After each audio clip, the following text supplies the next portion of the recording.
Welcome to Jumpstart Your Joy. This season is all about intentional comfort, and we'll be taking a look at the crossroads of the inspiration, intention, and action that you can take to bring more comfort and joy to your everyday. This is your host, Paula Jenkins. Welcome to episode 312 here on Jumpstart Your Joy. This week on the show, I'm really excited to be joined by Dr. Barbara de Latorre of Third Opinion MD. She is an amazing doctor who leverages her knowledge of Eastern and Western medicine in a brand new way to help people get in touch with their intuition and navigate the healthcare system using their own third opinion. I cannot wait to bring her on the show. She's also just launched her own brand new podcast, Third Opinion MD, and I just love this conversation so much because it's a great balance between what we've been talking about over the last month of walking into the liminal space and the nuanced space of trusting your own intuition. And it's a segue into what next month will be all about following your heart and your passion. So before we get to the conversation, I want to wish you all a very warm welcome and say thank you so much for tuning in to Jumpstart Your Joy. It is, of course, a total joy to get to do this show. And if you're new here, I want to say thank you so much for tuning in. I have been doing this podcast since 2015. So if you want to find out more about the show or listen to 311 past episodes, you can find all of that over at the website at jumpstartyourjoy.com. And while you're there, I'm offering a brand new thing for podcasters because I am a podcast producer.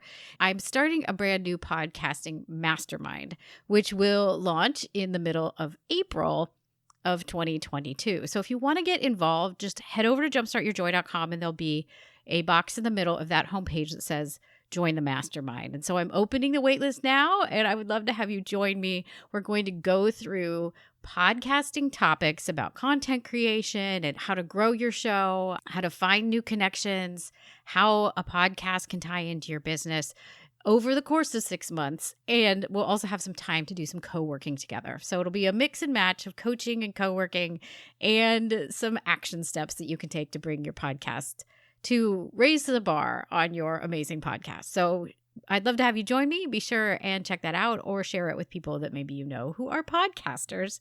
So I love this conversation with Barbara de Latorre so much. She really is such a delight. She is a board certified family medicine practitioner and a medical acupuncturist.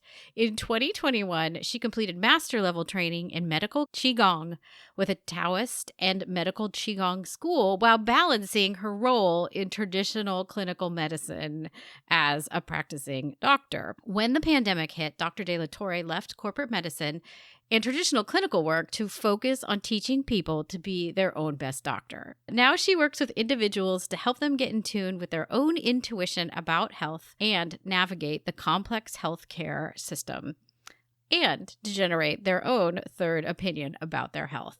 So in reflecting on this conversation, what I really love is that Barbara has the perfect blend of multi-passionate interests, which we like to talk about so much on this show, but it basically means somebody that has more than one interest in life and more than one passion, and that maybe they don't quite know what they want to do when they grow up. And as we've heard from Emily Wapnick, multi-passionates often have this unique ability to craft and curate things into something new from the things that they love, even if they don't even seem to have that much in common. Barbara has an amazing gift in looking at the liminal space of health and intuition. I feel like this is such an unusual art because so often, especially in Western medicine, we want answers about this is what's wrong and this is how to solve it. And we've seen how this has played out during the pandemic, and because it's a new pandemic, we don't have all the answers. A lot of people are reasonably frustrated. Barbara recognizes and helps other people recognize that the answers often lie in that middle space that's highly nuanced and doesn't have one sure path to follow. What I love about this discussion so much is that Barbara really is navigating in that liminal space that we've been talking about all month. It's a little bit like the space that William J. Peters walks with people in shared death experiences, and the space that we might choose to enter in to walk a labyrinth. And there really couldn't be a better guide for the healthcare side of this than Dr. De La Torre. If you have not heard those conversations with William J. Peters and Lauren Artras, which were earlier this month, or my discussion of what is liminal space, I will put the links to those in the show notes. And without further ado, welcome to the show, Dr. Barbara De La Torre. Thank you so much for having me. Yeah, I'm really excited about this conversation because I'm so excited about the work that you're doing in the world. Being one of the people that would very much love to trust my own third opinion a lot more. I feel like there's a lot of passion around this, especially given where healthcare is headed. Before we get into what you do, would you tell us about what you loved most as a child or in school? What were your earliest sparks of joy? Those are great questions. And the first thing that came to mind was playing with sculpture, like building things, creating things. Anytime I could create, that gave me joy. One of the reasons why it gave me joy is because I had a supportive parent to celebrate the joy of creating. So if I made stuff out of things I shouldn't have, it was okay. Yeah. Yeah. Yeah. I love that. I know when I was little, my grandmother, taught us to sew, but we'd sew little bunches of toilet paper together. Like, of course, there's no end merit to this other than you learn to sew. But it was just, yeah. I'm sure we got into a lot of other things too. No, I made sculpture out of masking tape. I mean, of all the things, right? It's what I Yeah. could find in the house. So Mhm. what did my mother do? She bought me more masking tape. Some people thought it was weird, but No. it's what it I she said, here's more so that you can make more. Or creating a gallery we called it the gallery, the hallway of the artwork. Yeah. And I think that's where the spark originated. It's so good. And it's making me think of, and I'll have to figure it out who this girl was. And there was she has a whole Instagram account, but like her mother encouraged her to make dresses out of paper and then they taper staple them or whatever. And then she started mimicking what the runway was doing. Like it was just really beautiful to see the encouragement, and the creativity, but just really beautiful. The reason I wanted to have you on is, of course, you've launched your own business that honors your passions and your expertise. And of course, we have a lot of people here on Jumpstart Your Joy that are multi-passionates, meaning they have more than one thing that they love to do. And they probably didn't quite know what they wanted to be when they grew up, or they had an idea. Would you like to tell us what Third Opinion MD is? And then we'll jump into more of the background. Oh, sure. So, third opinion MD comes from the idea that as a doctor, I give an opinion, patients get an opinion traditionally, but really the most important opinion in the room is everyone individually forming their own third opinion so that they can take care of themselves.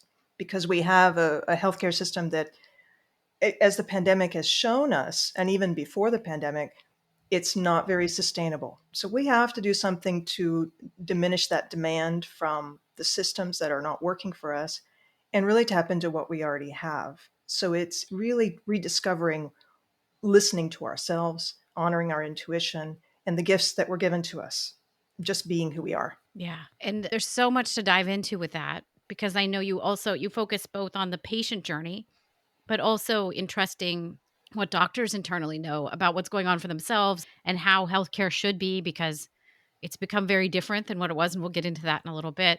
I know just from working with you and reading your site that Qigong played a really big role in your trajectory. What is Qigong and what do we need to know about it if we're from a Western mindset and we're like, I know the word, but I don't know what it means? So, first of all, pronouncing the word is a wonderful accomplishment. So, Yes. it's not one that we're used to seeing, where you see a Q, but Qi and Gong are two words that form one word together. Qi really is hard to translate, but one of the ways of understanding it is that it's your life force energy. It's the difference between what's living and what isn't. Mm. It's your it's the essence, but it's in everything. It's not just in who we are, it's in the air. If you think of energy in that way, it's in objects, it's in food that we eat. And it's neither good or bad, but it has properties and it changes. But you can't destroy it. The Mhm. idea of the concept of energy comes in there, but it's a little more than that. Gong refers to cultivation or practice. So instead of what we're used to in our culture, which is, one and done or take a pill and it goes away, you got to cultivate things to make them work. And Qi responds to cultivation and practice. And it's the idea of cultivating the Qi within us and around us and what we're connected to. And that's what creates health, is the flow of Qi. And for listeners, that fits in kind of more of an Eastern medicine. Is that right? And Right. is it part of traditional Chinese medicine, or how does it fit in the? Absolutely. Great Yeah. question. It fits into traditional Chinese medicine or Eastern Asian medicine as the original branch of Chinese medicine. We think of Chinese medicine, a lot of us go right to acupuncture and we say, oh, it's acupuncture. And we don't know the depth and the elegance that Chinese medicine has to offer. There are so many branches, and the first was Qigong, which was originally, I like to describe Qigong as acupuncture without needles. What you're doing is you're tapping into the channels in the body where qi flows, and you are manipulating that through breathing, movement, and meditation. Three things we know separately, we can understand in a Western mind. The Eastern mind talks about this is how we put these ingredients together to create this amazing result. But it doesn't happen with just doing it once and saying, oh, I've done Qigong and it didn't work. It's the idea of it takes a little while, because it took a while for us to get to where we are now. It doesn't take overnight to get sick. Getting ill actually takes years, unless it's an injury, of course. Yeah, that makes total sense to me. And I'm totally delighted at the description that it's acupuncture without the needles, because I don't like needles one bit. I can't blame you. People coming at you with sharp objects, it's kind of a weird thing, right? It is. It's, and some of us are okay with it, but again, there's this lack of education even about acupuncture. People don't know For what sure. that is even. All of Chinese medicine is based on fundamental principles of just sort of like the laws, the way things are, or theories, if we want to call them that. And your training, for those folks that are listening, is you are both board certified here in the United States, so Western medicine, and then you have this background of Eastern medicine, which is a very unique blend. I know that your background has an integrated approach, both from family and through studies. How did you see yourself blending both Eastern and Western medicine? I had no choice.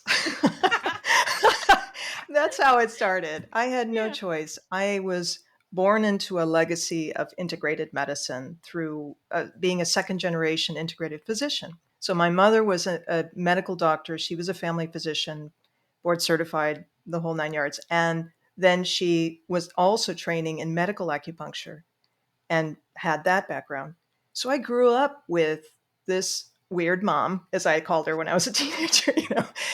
I mean, that's so weird. You're studying this stuff, but it became very ingrained with who I am. And so that happened even before medical school for me. I went and followed her path in some sense, where I said, Yeah. okay, I had to decide, am I going to become an acupuncturist or a medical doctor? And we had conversations, and it was important that I became a medical doctor first. Hmm. So I went through that route, knowing all along I had already had some training in Chinese medicine beforehand, not to practice. But as a college student, I audited a course in medical acupuncture that where my mother trained, Hmm. blew me away. And also, it's a gift and a curse to know things when you're in a system that's not thinking the way outside of their system. And so it became both. Hmm. I like to Yeah. think of it as the introvert's problem, right? And because as an introvert, as a very proud introvert, I had to learn to become an extrovert in this world. Yeah. And the same thing, I had no choice in everything I've learned. I felt like a bridge all along. So I Hmm. went from being an artist to a scientist, back to an artist again. I went from going into Western medicine all along, knowing I needed to study Eastern medicine. They can coexist. So I decided to get board certified in both, and I added a third branch, which was Qigong. And that was about 7 years ago. Yeah. And goodness, the whole thing about introverts and about being a multi passionate, I think there's something going on there where, as an introvert, I was definitely, and still am obviously, an outgoing introvert. But for a long time, I think I performed into that space of, I thought I was an extrovert. But then you do learn to integrate things that you don't realize until later when you figure out, oh, I was actually an introvert acting like an extrovert. And I think multi-passionate's one of their key traits is they take things that are maybe disparate, but in having those two interests, you see where the intersection lies. And then out of that comes something new. And maybe in your case, that's third opinion MD. I think so. Yeah. It's been brewing for a long time. It didn't just Yeah. happen with the pandemic. This happened before the pandemic. But the Yeah. pandemic was this wonderful opportunity for me to say, I think it's time to do this now. Right. Yes. It does seem like the healthcare system is in such a transition. And like you've mentioned, it was in that space before the pandemic ever started. I'm thinking about talking to you today. I was recalling even like the pediatrician that I had, which was somebody where there were 5 or 6 doctors in a practice. They didn't roll into like a larger managed care practice of an HMO or Oh, something else. Yeah, they were just a standalone practice. And then we see really quickly, and I'm in the Bay Area, so this one works for me. It's just an example of what happened. Like Palo Alto Medical Foundation just came through and bought up everything. And I'm sure it was in part, it's a financial decision. It was cheaper to have someone up above manage things because then they took over overhead. But it very quickly became a situation where we no longer had individual care practices. They were all rolling up to something else, which I think fundamentally changes the care because I'm not going into a pediatrician or I don't anymore at least. Or that person has known me my whole life or knows my yeah. family. I'm going to somewhere where it's really a business. And that's a very strange place, I think, for both the patient and the doctor. Well, the first thing that I notice is that healthcare is very much, if you think of healthcare as a patient itself, I mean, let's look Mhm. at the institution Mm, as with some compassion yes, instead of blaming it. And there are a lot of sure. players in healthcare. If you look at the history of healthcare in this country, it's become sick, but it snuck up on us? I don't think so. That's like saying cancer snuck up on you. It's like saying these diseases sneak up on us, but they don't. The Yeah. signs were all there. There were maybe they weren't very visible, but almost like an exponential curve. It always starts very flat. And then Mhm. eventually, oh, what just happened? And that's what the pandemic did. The pandemic brought the curve up because they suddenly we thought, oh, we can't do this anymore. And there were some hints that things were going to change, but I'm already seeing they're trying to change it, not very much. They're trying to still maintain the status quo. And what I mean by they are these different institutions, not necessarily Right. people.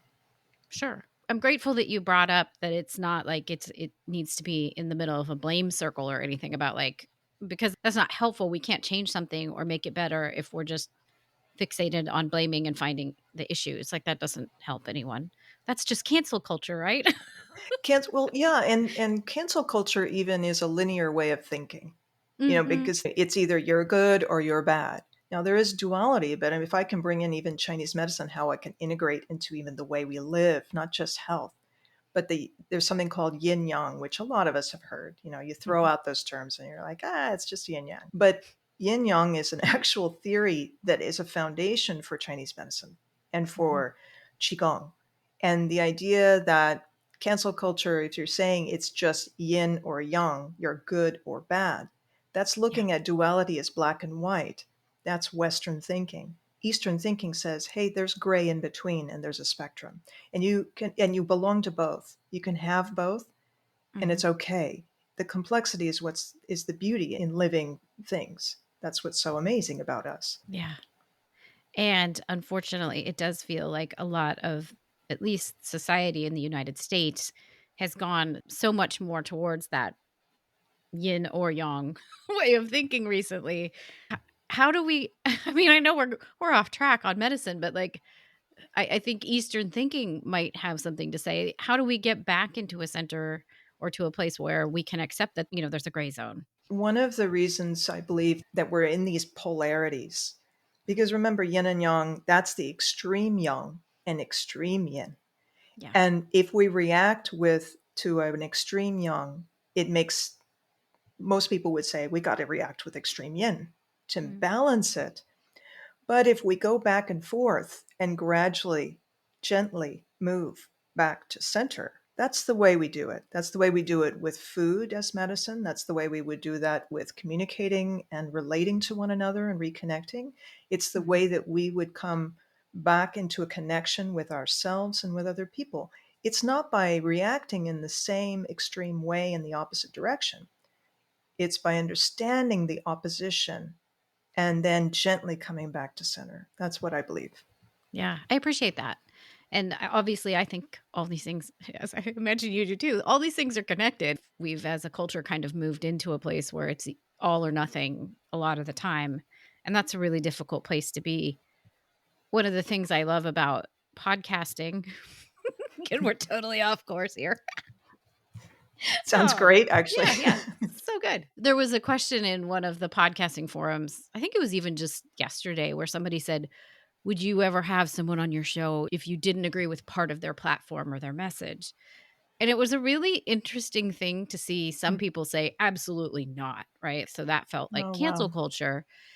And then there was a few other folks who said something along the lines of course, because that's where the great conversations are. And that's where we learn from each other. And that's where, like, it's the gray zone. I don't have to love everything about someone or agree to everything they say. Could I even? I don't think I could. But it was just a really interesting conversation about duality. Well, you know what's interesting too is that, I mean, made me think again about health. Listen, you have to know up front, I'm obsessed with health, so I'm going to always talk about it. It's okay. And not because I'm a hypochondriac. It's because I really I'm deeply intrigued by how that relates to all the things we do. So Mm, if someone says, I'm not going to have that person on my show, it's really similar to saying, I'm just going to take that out of my body. I don't want to deal with it because yeah. preventable things can happen, right? Instead of war with ourselves or war with others, Hmm. we can engage. But it Yeah. first starts with listening. Yeah. That's powerful. And if we could dive back over to the medical side of things, it's interesting because I've recently seen a situation where the answer is, well, we'll just cut that out. I mean, like literally an organ, Yeah. Yeah. not with me, but with someone I know. So, how do we, because I think this dives into that very interesting territory of how do we start to assert our own or develop our own third opinion and listen to that, maybe a Western word is intuition or that deep knowing that we might already Hmm. have. I mean, Hmm. a doctor may say, well, really the best practice is for us to remove that thing.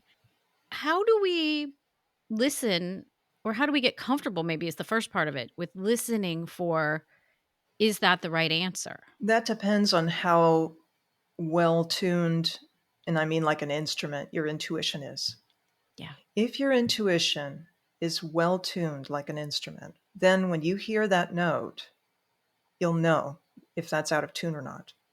If you are not well tuned with your intuition, which most of us are not, but it's changed. I see it all around me, and I'm sure you have too. People Hmm. are waking up that they need to do something different. Yeah. So what I would first say to them is if someone says cut that out, the most important thing you can do is to understand the diagnosis. And if you can't get it from your 5 to 7, I laughed, I'm sorry, your 5 to 7 minute with your doctor because it's so short, they Hmm. won't get to know you. You have to know you.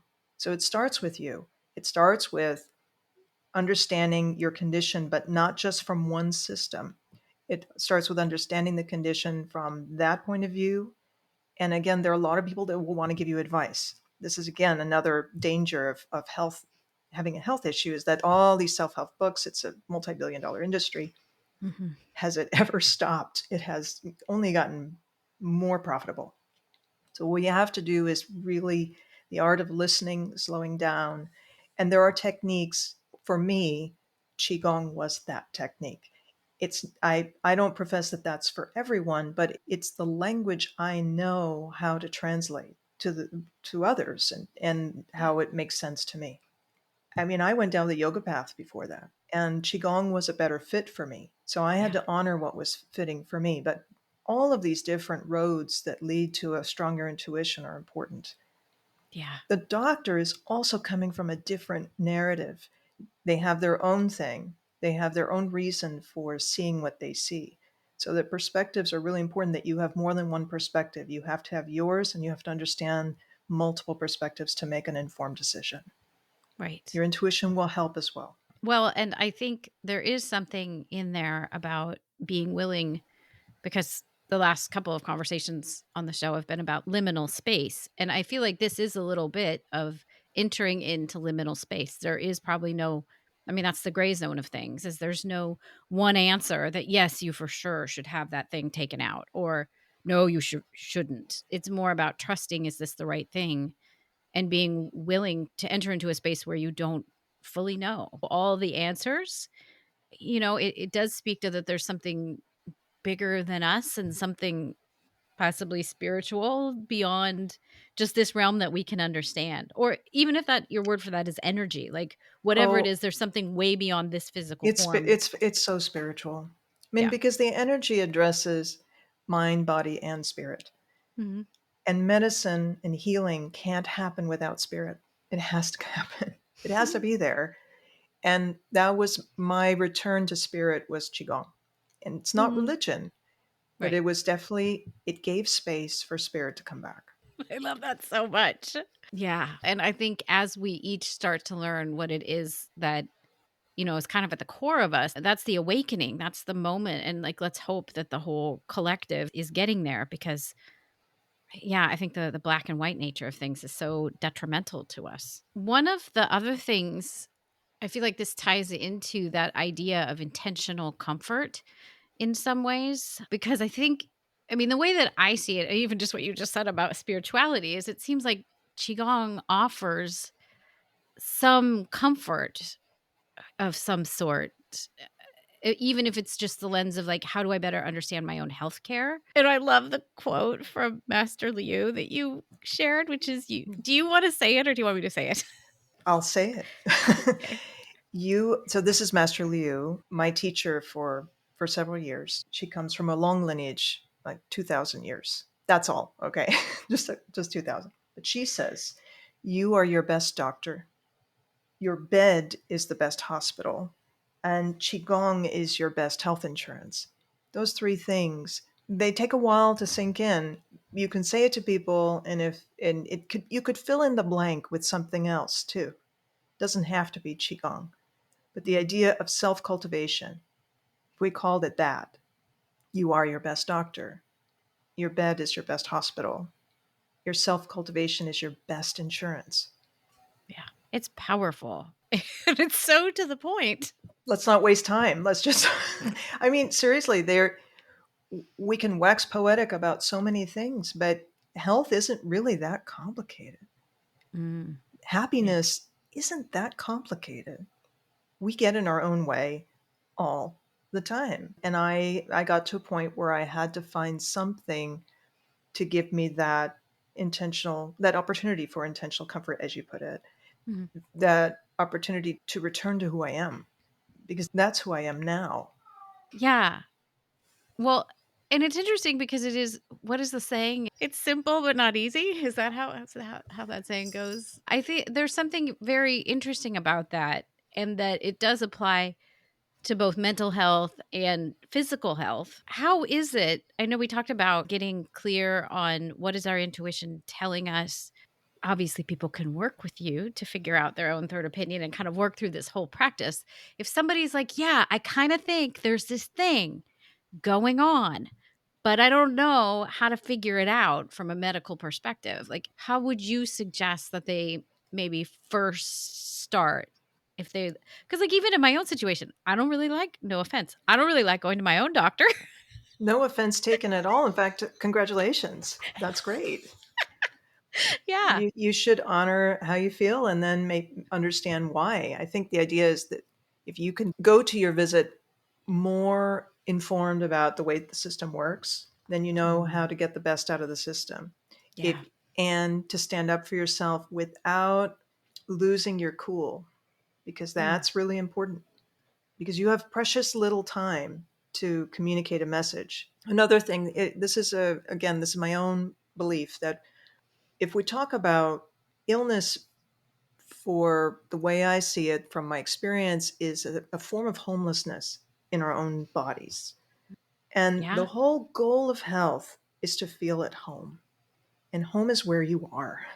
That's it. And if you're not feeling at home with where you are, how are you going to feel at home in a doctor's office? You're not going to. Yeah.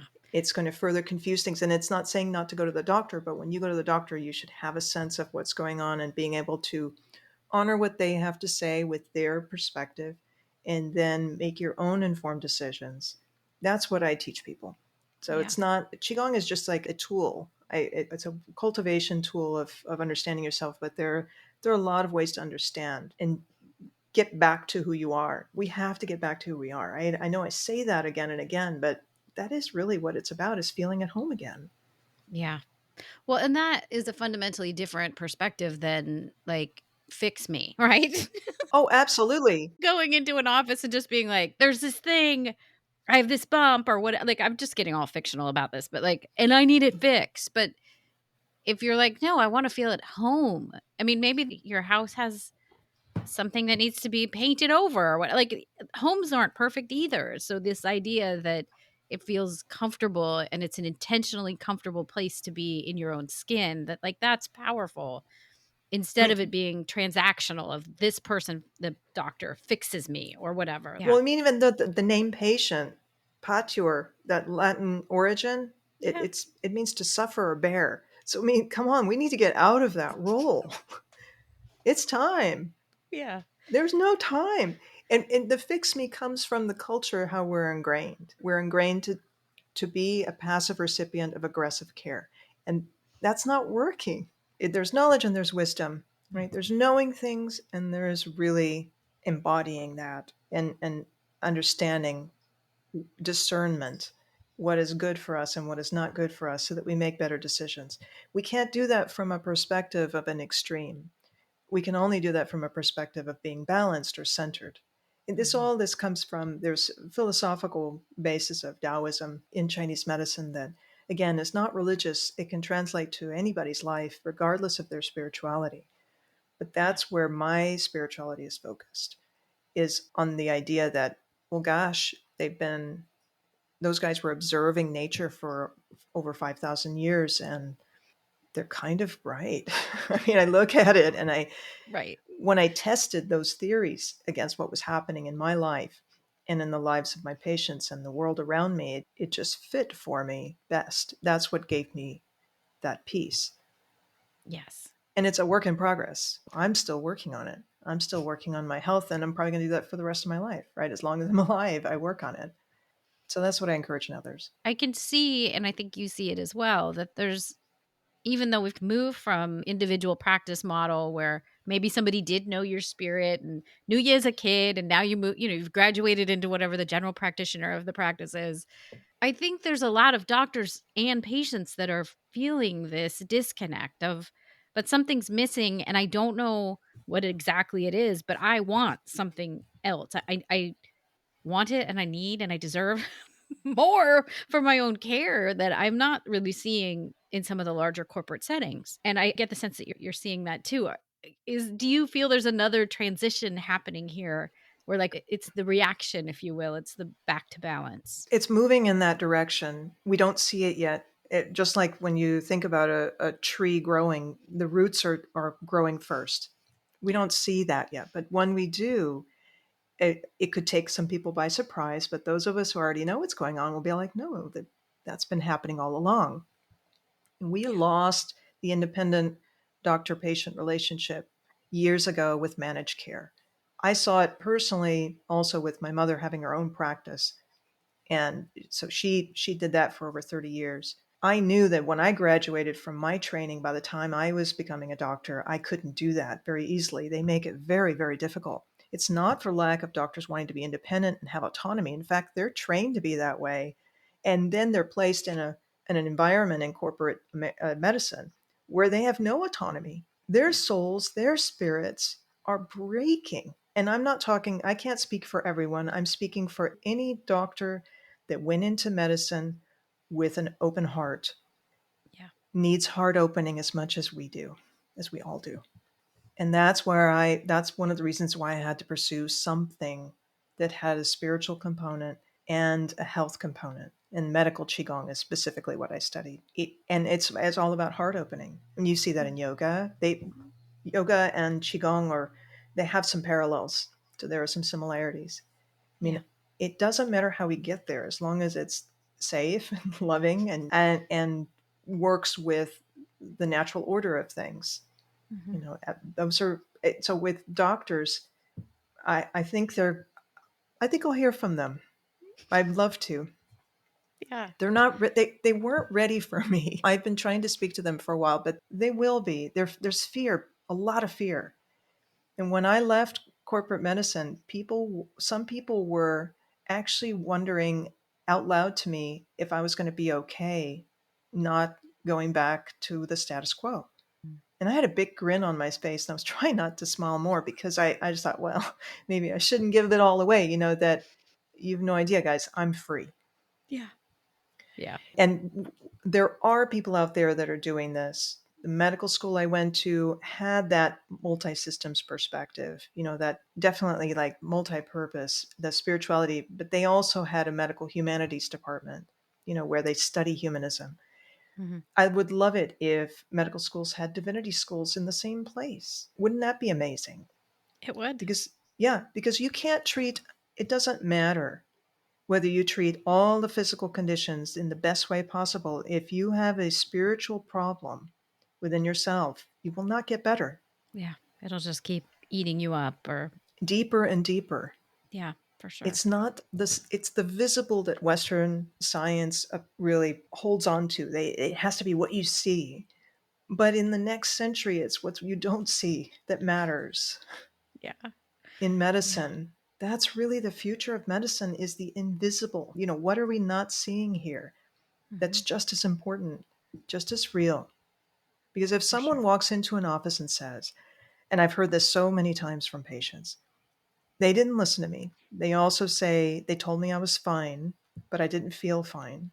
And what I tell people is, if you don't feel fine, you're not. Yeah. Honor that, no matter what Yeah. they tell you. That's the first thing I would tell people if they're getting frustrated. Yes. And this, there's something that's coming back to me, and it's a sound thing.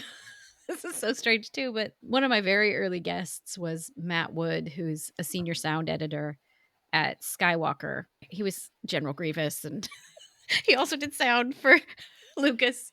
But one of the things he Wow. talked about was the crossfade and how things it was just like what you were saying about the roots of the trees and how things come in very quietly at first, almost imperceivable, but then they become louder and louder until they are the dominant sound. And I feel like that's what you're describing, is there's this kind of low level dissatisfaction, and we all can relate to it because we've been there in one way or another, but it's in the crossfade. It's not all the way up yet. And I think it's something I'm glad we're even voicing it, right? Like every time everybody talks about it, both the need to honor your own mental and spiritual health and maybe your dissatisfaction with the care you're receiving, that starts to change Mhm. how we interact with our own health and what we receive from health caregivers. Like it changes everything every time we start talking. If you make a change in yourself, like even just this is what the work I do, I decided I can't change the system. I tried to change it from the inside 3 times. You know Yeah. that number 3. I love numbers. Hmm. Once you've done it 3 times, time to move on. So I, it is time that we work on ourselves because, like as you say with the crossfade, wonderful example. Where do we hear sound first? Where it's closest. Yeah. So who hears it first about illness in themselves? Us. Ourselves. And that's why the patient that says to the doctor, I'm not feeling well, they're in the front lines of their own health. Yeah. If we don't start to promote that, doctors should not be working anymore. Doctors should be in the service of keeping people healthy and educating them. So, our legacy, and this is why I've moved into the realm of educator and consultant, is that I want to make sure that I'm teaching people to be the future inner doctors of tomorrow. That is our Mhm. goal. Yeah. And when we do that, the system will be not necessary and it will change as a result of us. So, our evolution creates a revolution in healthcare. That's the secret sauce, I think. I love it. Well, and I feel like I I don't know that I have much to add. That was that. Yeah. Our own evolution is the revolution in healthcare. Wow. Just really good. Wow. If somebody is like, oh my gosh, I just love Dr. Barbara de Latorre so much, and she clearly is on to something because you are, how can someone find you and work with you? So they can find me on the website thirdopinionmd.org. That's the easiest way to find me. And there's a way to do a free consultation to schedule that way. And I also have a podcast, and they can listen in if that's all they want to do. That's fine, because I really want to reach people in the best way that's possible for them. Yeah. Yeah. Well, and I have to say, I very much love your podcast. And I think that your discussion with Dr. Shelley Smith Acuna, where you talk about systems theory and how you can understand healthcare as a system, is a really amazing place to start. If you're like, I know it's not really working, but I don't know why. Like, this gives you an insight as to a lot of the why, or a new framework of thinking about healthcare. So I highly recommend those episodes. And of course, the last question is, what are 3 ways that you can think of to jumpstart joy in your life, in the world, or in other people's lives? The way I can jumpstart joy into other people's lives and into my own is to really stay true to who I am, to return to who I am, and then also to help people discover their sacredness and their purpose. Because those 2 things, that's what leads to joy for me. That once I knew, okay, this is who I am. I'm interested in many things, and I don't fit in one box, and I'm an introvert. And now I'm just absolutely proud of all of those things. And that which was harder for me before is now a gift. I want to help other people feel that way too. That's amazing. Thank you so much for coming on today, Barbara. It's really been a treat to get to talk to you about everything that you're doing and your insights on things. Thanks, Paula. It was a real pleasure. Thank you. Barbara, thank you so much for joining me this week. It is such a treat to get to learn more about how you approach healthcare and see how we can merge Eastern and Western teachings to arrive at a new way of thinking about healthcare. I really feel like the world needs this right now more than ever before, because we've reached this point where everything is so black and white, or right or wrong, and we need to rediscover and reconnect with that space of intuition for ourselves. Because when we just give our power over to somebody else to always tell us what's going on with ourselves, I feel like something gets lost. And I want to thank you helping people find and relearn to trust their own intuition. If you want to learn more about Barbara, as she said, you can find out more at thirdopinionmd.org, or go look for her amazing new podcast, Third Opinion MD. I have to say, I am honored to have been part of the team that helped her bring this to life. It has been a true treat to be a part of her journey in creating an amazing podcast. You can go listen to Third Opinion MD. It's on Apple and Spotify and everywhere you find podcasts. Or you can find the show notes for this episode over at jumpstartyourjoy.com or in your podcasting app. Okay, so next week on the show, I'm really excited. We are diving into a new topic as we hit March. Well, as we go further into March, because it's one of those months that has 5 Tuesdays. But so next week on the show, Scott Leftwich is going to join us to talk about his many passions. As a true child of the 80s, he has launched a band, Scott Leftwich and the Atarians. He owns the largest private collection of 80s arcade games in his own home, and in the last year, he opened an 80s themed Airbnb as well. I cannot wait to share our conversation with you. There's so much retro fun, and I really love that he talks about his passion of bringing joy to others. It's such a great conversation for these strange times to remind us of how to get back in touch with our joy. So I hope you'll come on back for that conversation, and until then, I hope that your days are filled with so much joy.